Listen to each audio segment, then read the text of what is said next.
아사왕은 온전히 하나님만 섬기며 살아가려고 애썼던 그런 왕이었습니다. 우리가 이미 확인했듯이 두 차례에 걸친 종교 개혁을 시행하면서 우상 숭배를 근절한 왕이었죠. 그의 이 종교개혁 의지가 얼마나 확고했던지 할머니였던 마아가가 세운 우상 아세라를 찍어서 기드론 시냇가에서 불사르기까지 했고 할머니를 태후의 자리에서 폐하기까지 했습니다. 성경은 이런 아사에 대해서 아사의 마음이 일평생 여호와 앞에서 온전하였다라고 평가했습니다. 여기서 온전하였다라고 하는 것은 그의 행위의 온전함이 아니라 태도, 중심의 온전함이었다는 것을 우리는 이미 확인을 했지요. 이렇게 하나님 앞에서 종교 개혁을 시행했고 그의 마음이 온전했다라고 평가를 받았던 아사 왕도 사실 그의 통치의 모든 세월들을 살펴보면 실수가 있었고 안타까운 부분이 있었습니다. 때로는 악행이다 말해도 크게 문제가 없을 만큼의 일을 저지른 흔적이 있습니다. 그럼에도 불구하고 하나님은 이런 평가를 내려주셨던 것이죠. 오늘은 그런 악한 모습으로 여겨지는 그의 연약함에 대해서 오늘 보면서 아사왕에 대해서 정리를 좀 하려고 합니다. 자, 먼저 16절을 함께 읽겠습니다. 시작.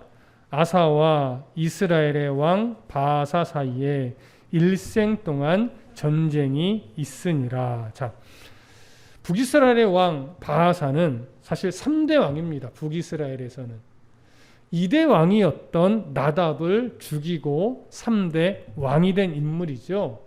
그럼에도 불구하고 바아사는 24년간이나 북이스라엘을 통치했던 인물입니다. 그런데 오늘 성경이 북이스라엘과 남유다 사이에 그리고 바아사와 아사왕 사이에 전쟁이 있었다라고 기록을 합니다. 이것은 진짜 칼로 서로 죽이는 이런 전쟁을 의미하기보다 전쟁이 일어날 수 있을 만큼의 긴장 관계가 계속해서 유지되고 있었다라고 하는 겁니다. 사실 남유다는 북이스라엘이 여로보암 왕이 그 자리를 차지하면서부터 이미 긴장 관계는 계속 있었습니다. 하지만 남유다의 이 3대 왕이었던 아사가 왕이 될 무렵, 그러니까 북이스라엘의 여로보암 왕을 기준으로 한다면 통치 후반부죠. 그때는 이미 그 전 왕과의 전쟁에서 패배해서 패배 후유증으로 인해서 남북의 긴장 관계는 있을지 몰라도 그 긴장 관계가 이렇게 고조되어 있지는 않았을 때입니다. 그래서 아사 왕이 나름 통치의 시작을 평안한 가운데 할 수 있었죠. 그렇게 여로보암이 패전의 후유증으로 죽고 나서 그의 아들 나답이 집권했지만 사실 2년도 채 못 돼서 아마도 1년이 조금 넘는 시간이 아니었을까 이렇게 보는데 2년도 채 못 돼서 바아사에게 암살당했습니다. 그러니까 그때까지만 해도 계속해서 남과 북은 크게 긴장 관계가 고조되어 있지 않은 상태였습니다. 나답이 죽고 나서 바아사가 집권했을 때에도 그 초기에는 자신의 어떤 통치 기반을 다져야 되는 시기였기 때문에 남쪽 유다를 견제하거나 긴장 관계를 형성할 만한 여유가 없었을 것으로 보고 있습니다. 그래서 아사 왕은 한동안 바아사가 집권을 한 이후에도 한동안 큰 어려움 없이 북쪽 이스라엘과 큰 긴장 관계를 형성하지 않고 통치를 할 수 있었던 것이죠.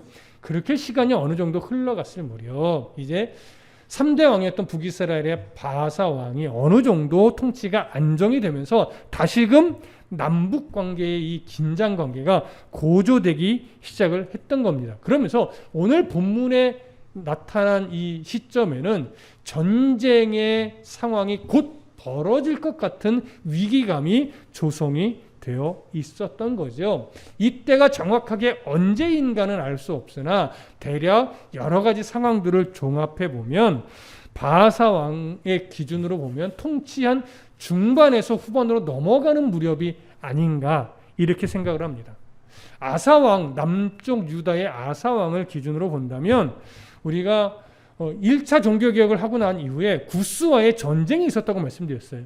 근데 이 구스와의 전쟁 때도 전력으로는 상당히 큰 차이가 있었으나 하나님께 도움을 구했고 하나님의 은혜로 구스를 물리칠 수 있었다, 이렇게 말씀드렸고, 이런 하나님의 은혜로 말미암아 아사왕이 2차 종교개혁을 해서 그때 바로 할머니였던 나아마이가 세운 아세라를 불태우고 또 할머니를 폐위시키는 이런 아주 단호한 종교개혁까지 시행을 했지요. 그렇게 2차 종교개혁이 시행되고 나서 얼마 지나지 않은 시점에 오늘 바하사와의 긴장관계가 전쟁의 위기로 고조되었던 것으로 여겨집니다. 그러니까 바하사를 기준으로 본다면 통치 중후반, 아사 왕도 중반을 넘어가는 그런 시점이었겠지요. 자, 그러면 다시 이제 본문으로 돌아오셔서 17절을 함께 읽겠습니다. 17절입니다. 시작. 이스라엘의 왕 바하사가 유다를 치러 올라와서 라마를 건축하여 사람을 유다 왕 아사와 왕래하지 못하게 하려 한지라. 자, 정치가 어느 정도 안정된 북이스라엘의 바하사 왕은 이제 어떤 마음이 스물스물 올라왔냐면 남유다를 쳐서 빨리 그 땅을 정복해 버려야 되겠다, 이런 생각을 하게 된 겁니다. 그래서 유다를 치기 위해서 거점 하나를 요새화해야 되겠는데 그 거점을 어디로 정한 거냐면 라마라고 하는 지역으로 이 거점을 정한 거예요. 이 라마는 예루살렘에서 북쪽으로 6km 지점에 위치한 곳입니다. 그러니까 그리 멀지 않지요. 근데 이 라마라는 지역 자체가 어떤 특징이 있냐면 남과 북의 교통을 이어주는 관문 역할을 하던 곳이에요. 그러니까 이곳이 요새화되면 첫 번째는 북이스라엘의 백성들이 남유다로 거의 내려가지 못합니다. 그리고 이곳이 요새화되면 남쪽 유다를 정복하는 일에 전진기지로 사용하기에 충분한 전략적 요충지가 됩니다. 그래서 라마를 요새화하는 일은 남유다 정복에 있어 아주 중요한 하나의 일이 되는 거죠. 그래서 이 바하사 왕은 모든 군사를 동원해 오고 모든 물자를 동원해서 라마로 집결을 시킨 겁니다. 그래서 아직 건축이 시작된 것이 아니고 건축을 시작을 하여 요새하려고 움직이기 시작을 했던 거예요. 자, 이런 상황이 벌어지자 남유다의 아사 왕은 어떻게 해서든지 라마가 요새화되는 것을 막아야 하는 그런 입장이 된 거예요. 그런데 이때 아사 왕이 어떠한 판단을 하냐면 남유다의 이 힘만으로는 저 북이스라엘을 막기 어렵겠다라고 판단을 한 겁니다. 아마도 왜 그런 판단을 했을까라고 생각해 볼 때 학자들이 크게 두 가지 견해를 제시하는데, 첫 번째는 바로 이전에 있었던 구스와의 전쟁 때 하나님의 은혜로 이기기는 했지만 남유다의 전력이 크게 상실되니까 약해졌을 것이다, 이렇게 보고 있습니다. 그리고 아사왕 자체도 군사적인 능력 자체는 뛰어나지 못했던 것으로 평가를 하고 있습니다. 이런 두 가지 이유로 인해서 아사왕은 하나님께 도움을 구할 생각을 하지 못하고 어떻게 해야 되지라고 고민을 하게 된 거예요. 구스 때 상황을 기억을 못하는 건지 마음에 어떤 변화가 생긴 건지 조금은 의아한데, 바로 이 상황에서 이제 아사 왕이 어떻게 판단하고 어떤 행동을 취했는지 오늘 본문을 조금 더 확인해 보겠습니다. 자, 18절, 19절 함께 읽겠습니다. 18절, 19절 시작. 아사가 여호와의 성전 곳간과 왕궁 곳간에 남은 은금을 모두 가져다가 그 신하의 손에 넘겨 다메섹에 거주하고 있는 아람의 왕 헤시온의 손자 다브림몬의 아들 벤하닷에게 보내며 이르되, 나와 당신 사이에 약조가 있고 내 아버지와 당신의 아버지 사이에도 있었느니라. 내가 당신에게 은금 예물을 보냈으니 와서 이스라엘의 왕 바하사와 세운 약조를 깨트려서 그가 나를 떠나게 하라 하매. 자, 지금껏 하나님을 잘 의지해 오던 이 남유다의 아사 왕이 북이스라엘의 바하사 왕과의 전쟁 위기가 딱 닥치게 되니까 이상하게도 하나님을 의지하지 않고 누구에게 도움을 요청하냐면 북쪽에 있었던, 그러니까 북이스라엘의 그 위쪽에 있었던 아람 왕에게 도움을 요청합니다. 근데 도움을 요청하는데 그냥 빈손으로 안 되잖아요. 그래서 이제 각종 예물을 보내는데 그 예물을 어디서 모으냐면 왕궁 곳간에 있던 모든 은금을 모아요. 여기까지는 그럴 수 있다 쳐요. 근데 어디에 있는 은금까지도 다 긁어 모았냐면 여호와의 성전 곳간에 있는 것까지도 다 가지고 와서 북이스라엘의 그 바하사 왕을 견제하기 위한 의도를 가지고 아람 왕에게 보낸 거예요. 자, 북이스라엘의 바하사 왕이 얼마나 위협적으로 전쟁을 일으키려 했는지 우리가 여기서 짐작을 하게 되는 상황이죠. 하지만 그럼에도 하나님 앞에서는 이게 변명할 수 없는 잘못인 거죠. 어떻게 이런 상황을 하나님께 먼저 도움을 청하고 어떻게 해야 될까요? 묻는 일을 하지 않고 성전 곳간에 있던 은금까지도 다 가지고 와서 그것을 아람의 왕에게 보내서 도움을 요청하는 뇌물로, 예물로 삼을 수 있느냐라고 하는 것이죠. 구스와의 전쟁 때를 했다면 분명 먼저 하나님 앞에 엎드리는 게 맞았는데 왜인지 모르겠지만 지금 아사 왕은 하나님께 엎드리지 않고 있었던 겁니다. 자, 그러면 지금 이러한 아사 왕의 이 행동이 어떤 결과를 맞이했는지 함께 보겠습니다. 20절부터 22절입니다. 함께 읽습니다. 시작. 베나닷이 아사 왕의 말을 듣고 그의 군대 지휘관들을 보내 이스라엘 성읍들을 치되 이온과 단과 아벨 벤마가와 긴네렛 온 땅과 납달리 온 땅을 쳤더니 바하사가 듣고 라마를 건축하는 일을 중단하고 디르사에 거주하니라.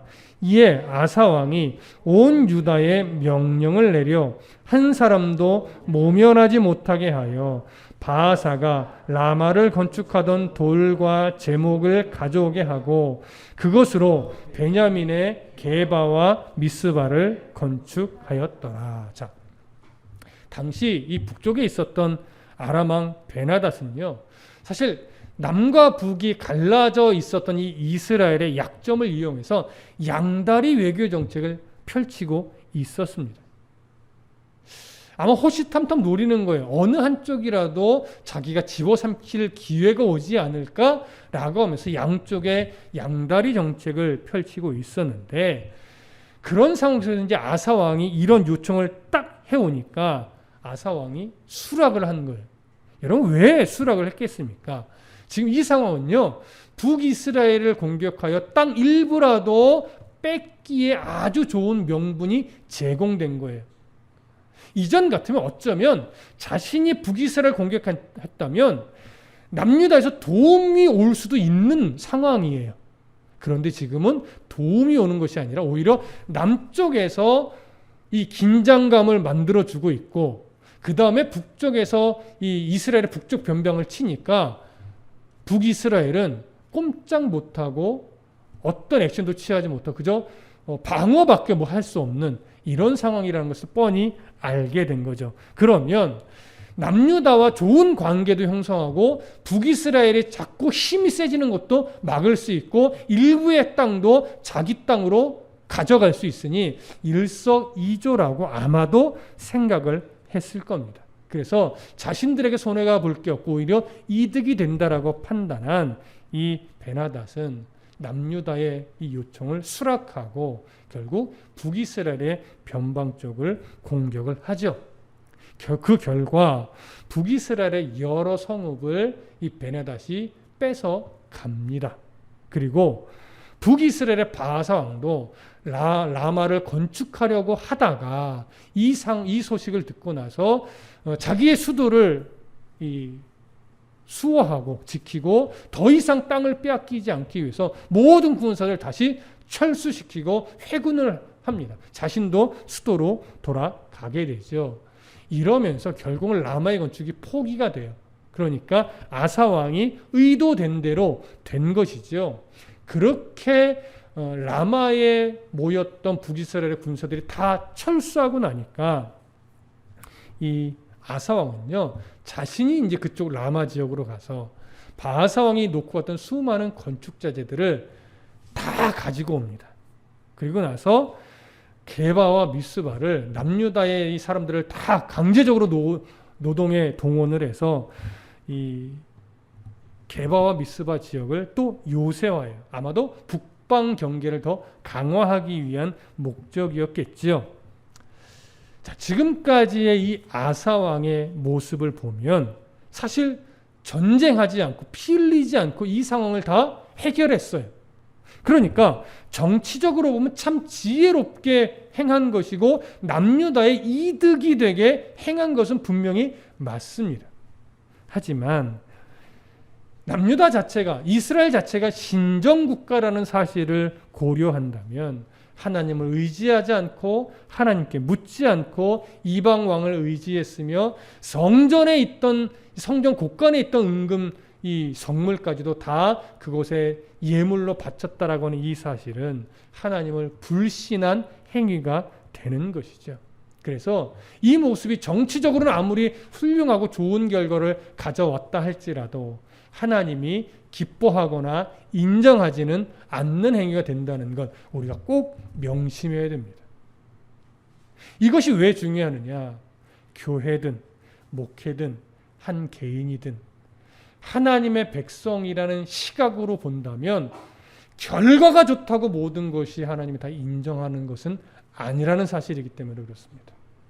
여러분, 교회가 세워지고 부흥한다는 것 철저하게 하나님의 은혜 아래서 하나님의 방법으로 하나님의 때에 하나님의 인도하심을 따라 되어져야 하는 겁니다. 그런데 결과만 보면 야 하나님이 은혜를 주셨다 복을 주셨다라고 외치지만 과정을 보면 하나님과 전혀 상관없는 과정을 통해서 그런 결과를 만들어내는 경우가 의외로 많이 있습니다. 목회뿐만입니까? 어떤 선교단체든 작은 그룹이든 무슨 일을 하나님의 이름으로 행할 때도 결과로 보면 참 잘한 것 같은데 과정이나 내용을 보면 하나님이 기뻐할 만한 내용을 가지지 않는 경우가 참 많습니다. 성도 개인의 삶도 마찬가지죠. 그냥 외적으로 보면 야, 저 사람 얼마나 기도를 많이 했을까? 저런 결과를 내기까지 얼마만큼 하나님 앞에 엎드렸을까? 우리는 이렇게 은혜를 받는 경우가 있어요. 그런데 막상 그 사람의 삶의 중심으로 깊이 들어가 보면 저 결과, 저 모습이 하나님과 상관없는 것이었구나. 말로는 하나님 때문에, 말로는 하나님의 은혜로라고 외쳐댔지만 내용으로 들어가 보니까 하나님과 상관없는 결과물이었구나. 여러분, 이렇게 보여질 때가 참 많다라고 하는 사실이죠.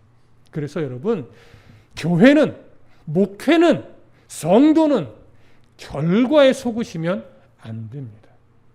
힘들고 어렵지만 출발부터 과정과 결론에 이르기까지 정말로 하나님을 놓치지 않고 하나님의 인도를 따라 하나님이 기뻐할 만한 내용을 가지고 결과물을 만들어낼 수 있어야 됩니다. 따지고 보면 결과물을 내가 만들어내는 것 같지만 하나님이 그 결과를 허락하시는 것이 되어야만 한다는 사실이죠. 그러니 얼마나 그 과정 속에 하나님을 놓치지 않으려고 치열하게 엎드려야 되겠냐고요. 아사 왕도 지금까지 얼마 전까지 얼마나 좋았어요. 하나님의 음성 앞에 엎드렸고 하나님의 도우심을 구했고 종교개혁을 통해서 하나님이 싫어하는 것들을 다 처리했죠. 그렇게 종교개혁까지 이루어냈는데 이 통치 중후반이 지나가면서 왜 이렇게 바뀌었을까? 왜 이렇게 변했을까? 참 안타깝고 속상합니다. 아사 왕이 이렇게 북이스라엘과의 전쟁 위기에서 하나님께 엎드리지 않고 이방 나라 왕의 도움을 구하고 결과적으로 좋은 결과를 만들어냈지만 하나님은 그에게 한 선지자를 보내서 내가 그 모습을 기뻐하지 않았다라고 하는 말씀을 전하게 합니다. 우리 그 내용을 한번 보겠습니다. 역대하입니다. 역대하 16장. 역대하 16장 7절부터 10절까지 보겠습니다. 역대하 16장 7절부터 10절까지. 제 성경책으로는 구약성경 676쪽입니다.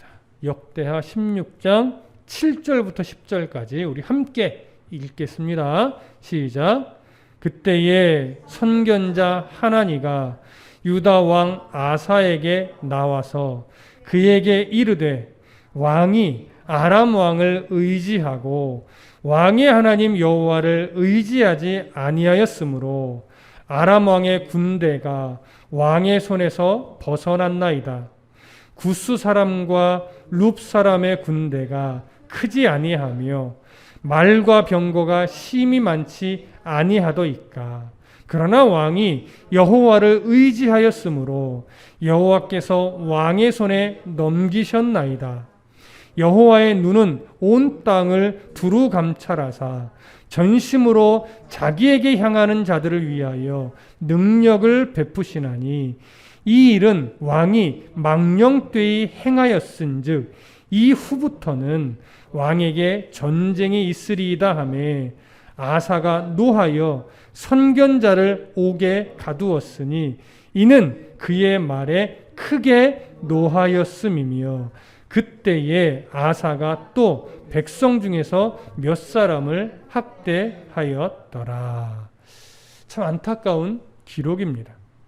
아사 왕은 선지자를 통한 하나님의 책망을 듣고 나서 회개의 모습으로 나오는 것이 아니라 오히려 하나님의 책망을 대언했던 그 선지자를 옥에 가두었습니다. 그리고 백성들의 일부를 탄압까지 했습니다. 이 백성을 향한 탄압이 정확히 어떤 이유로 왜 탄압했는지 모르겠으나 어찌됐든 선지자를 옥에 가두고 백성을 탄압하는 이런 행위까지 했던 겁니다. 이 모습만 보면 어찌 이럴 수 있어? 참 못돼 먹었네. 우리 이렇게 생각하게 되는데 성경은 이런 아사 왕을 긍정적으로 평가했죠. 그 이유는 하나예요. 그가 도덕적으로 윤리적으로 옳아서가 아니라 그의 일평생의 우상 숭배의 자리로 나아가지 않았다라고 하는 사실 때문에 그렇습니다. 통치 후반에 이렇게 큰 교만과 악행의 모습이 있어서 너무나 아쉬운 오점이기는 하지만 그럼에도 그는 일평생 하나님을 섬기며 제사했던 왕이었습니다. 그런 측면에서 열왕기서는 아사 왕을 일평생 여호와 앞에서 온전했던 인물로 평가를 하는 겁니다. 자, 그러면서 오늘 본문 두 구절을 더 읽습니다. 23절과 24절, 열왕기상 15장 23절과 24절을 이어서 읽겠습니다. 자, 시작. 아사의 남은 사적과 모든 권세가 그가 행한 모든 일과 성읍을 건축한 일이 유다 왕 역대지략에 기록되지 아니하였느냐. 그러나 그는 늙음하게 발에 병이 들었더라. 아사가 그의 조상들과 함께 자매 그의 조상들과 함께 그의 조상 다윗의 성읍에 장사되고 그의 아들 여호사밧이 대신하여 왕이 되니라. 자, 여기 보면 아사 왕의 남은 사적, 모든 권세, 그가 행한 모든 일과 성읍을 건축한 일이 유대 왕 역대지략에 기록되었다라고 이야기를 합니다. 이건 북이스라엘의 왕조가 정리될 때도 계속해서 나오는 거예요. 북이스라엘에서도 역대지략이 계속 등장을 하고 남유다에서도 역대지략이 계속 등장합니다. 제가 종종 얘기하게 될 텐데 이 역대지략은 남아있지는 않습니다. 다만 열왕기서 저자가 있을 때는 역대지략을 그래도 보고 참고했던 것으로 여겨집니다. 그렇다면 이 역대지략은 결국은 왕궁실록과도 같은 이야기이기 때문에 그 다음 왕들은 항상 선왕의 이 실록들을 바라보면서 교훈받을 건 교훈받고 경계해야 될 건 경계하는 중요한 어떤 교훈집으로 삼아야 되는 것이죠. 그러니까 지금 이 기록은 뭐냐면 결국 이 기록 안에 아사가 하나님 앞에서 참 잘했던 일, 하나님 앞에서 참 아쉬웠던 일, 오점 같은 일까지 다 기록됐다라고 하는 사실이죠. 이런 것들이 이제 우리는 어떤 기대감을 가져야 되냐면 이 후대의 왕은 이 내용들을 교훈 삼아서 끝까지 하나님 앞에 신실한 왕이 되기를 우리는 기대를 하는 것이죠. 그러면서 어떤 내용이 이 안에 담겨 있냐면 그러나 그는 늙음하게 발에 병이 들었더라 이렇게 이야기를 합니다. 늙음하게 죽기 얼마 전입니다. 근데 그때 발에 병이 들었대요. 여러분 굳이 왜 한 왕의 인생을 정리하는 이 끄트머리에 그가 늙어서 발에 병이 들었다라는 기록을 할까요? 단순한 병이 아니기 때문에 그렇죠. 그가 발에 병이 들었다라고 하는 것은 불치병에 해당하는 병이고 이 병은 단순히 자연적으로 생긴 병이 아니라 그가 선지자를 옥에 가두고 하나님의 말씀을 거절하여 옥에 가두고 백성들을 탄압한 이런 일에 대한 징계 차원으로 하나님이 내리신 벌입니다. 그래서 발에 병이 들었는데 역대하 16장 12절에 보면 그 상황을 또 이렇게 설명해요. 아사가 왕이 된 지 39년에 그의 발에 병이 들어 매우 위독했으나 병이 있을 때에 그가 여호와께 구하지 아니하고 의원들에게 구하였더라. 이렇게. 그러니까 거의 노년이 됐을 무렵에 그는 하나님을 예배하고는 있었지만 하나님 앞에 납작 엎드려야 될 순간에는 엎드리지 않고 하나님을 의지해야 될 순간에는 의지하지 않는 이런 안타까운 흔적들을 남겼다라고 하는 것을 보여주는 거예요. 결국 그의 인생의 끝은 이 질병을 발에 난 질병을 해결하지 못하고 죽은 것으로 보여집니다. 두 차례에 걸친 종교개혁을 훌륭하게 해냈던 아사왕. 하지만 노년에는 너무나 안타까운 흔적으로 하나님 앞에 징계로 또 죽음을 맞이하죠.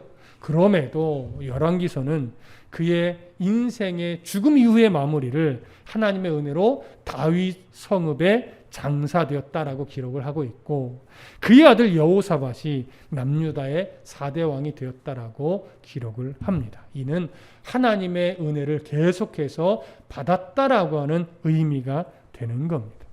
여러분, 오늘 우리가 이 아사 왕의 안타까운 기록을 통해서 무엇을 교훈 삼아야 됩니까? 삶이 악해도 하나님을 예배하는 일만 놓치면 상관없다 이걸까요? 여러분 그렇지 않습니다. 하나님을 예배하고 하나님 중심의 삶을 살더라도 언제까지 그의 삶이 하나님 앞에서 온전하도록 애써야 된다?